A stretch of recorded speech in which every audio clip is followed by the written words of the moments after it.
Well, good morning and welcome back. It is now Monday the 22nd, and as you can see behind me here, we are foggy in this particular spot. We had a hell of a hailstorm roll through here last night, dropping loony toony sized hail once again. And unfortunately now, this barley was at a very, very dangerous time, being standing and mature. So you can see we've had severe shelling of these standing heads. There is still a few remaining, but it's not great. It was certainly a lot worse about a half mile to the south. A lot of those crops were completely destroyed. This was the closest one of my fields as far as I can tell, and it is not in particularly great shape. But let's continue looking around. I'm going to head up north towards Carmangay and see just how far these swaths of hail went. Well, up along the 520, there's still a little bit of fog in places here and there, but you can tell it was only just a little light rain. There's pretty much no hail damage at all. Crop looks pretty good, and really a few hours of sun will dry this out. Well, this ripening canola field did receive a little bit of hail last night, so there is a few broken pods in here. Some of these exposed tips that were very good and ripe have shelled out a little bit, but overall it's pretty minor. Most of the bigger, fatter pods down below are perfectly fine, even in the most mature plants, so relatively minor damage in this area.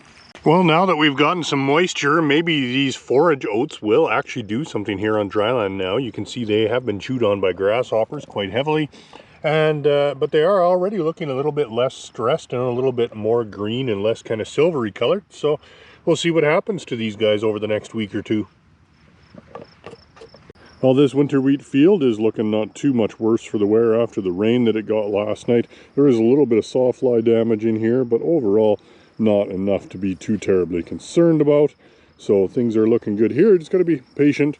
If it was swathed, it would take it a lot longer to dry down, but because it's standing, it'll dry out pretty fast.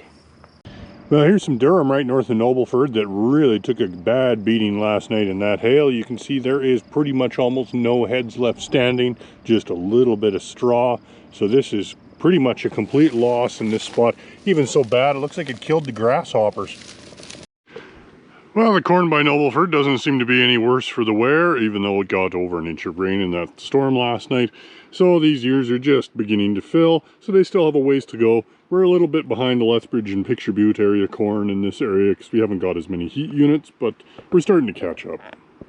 Here we still have some relatively green irrigated canola that's still probably at least 7 to 10 days away from swath timing yet.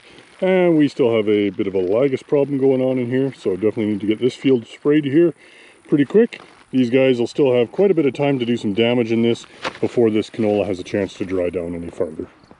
Well, we're Tuesday now, and most of the area had a pretty substantial thunderstorm last night. We had about 3 hours of heavy lightning and thunder last night, which actually managed to strike a straw bale at one of my customers' farms. So we had a random square straw bale catch on fire out in the field. There's a picture of that.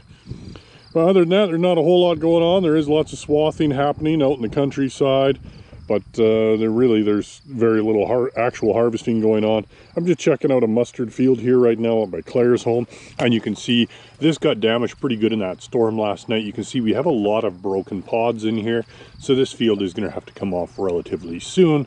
We just need to hit it with Regulone because some of the lower spots in the field are still on the green side.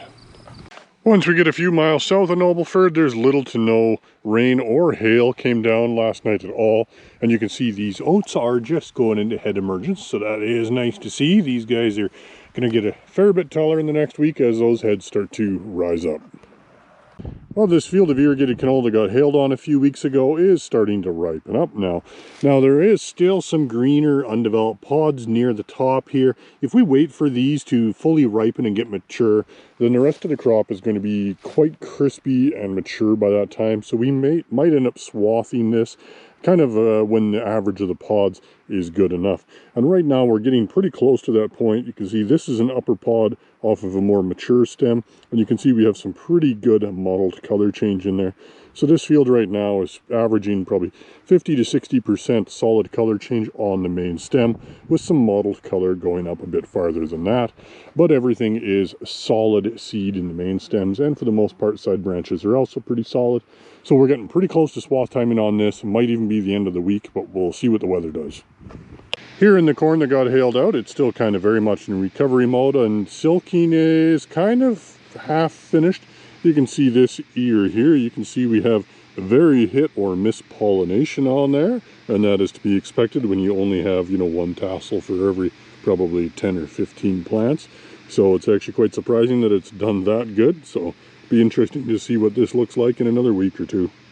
A lot of the irrigated canola is at swath timing now. Even if it does look a little bit green, you can see we do have very good color change going on inside the pods of the main and side stems. This is a side stem on this plant here. And right now the swather is having a little bit of trouble. You can see he was fighting getting stuck right here, opening up this field.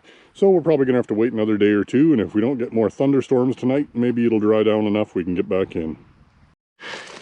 Well, after the thunderstorms the last couple nights, I have found probably the densest patch of springtails I've ever seen in my life.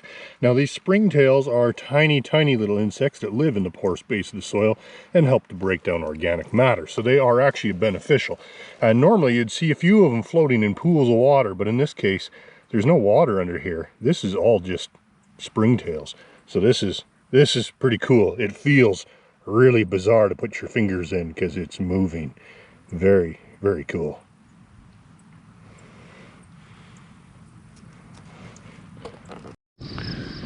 Here you can see we have some swath canola that has a little bit of a problem. This was a Nexera canola, which is not really straight cut compatible, so it was swath. And as you can see, the last couple nights of thunderstorms have created some pretty crazy winds, and these swaths are looking a little worse for wear. Harvesting down by McGrath this week has pretty much come to a complete and utter halt, as we've now gotten over 2 inches of rain here in the last 3 days. So this winter wheat is still mostly standing and should be ready to go as soon as it dries out. But for now, it's just a waiting game, waiting for things to dry out again. And that'll be it for this week. Thanks for watching, and we'll catch you next time.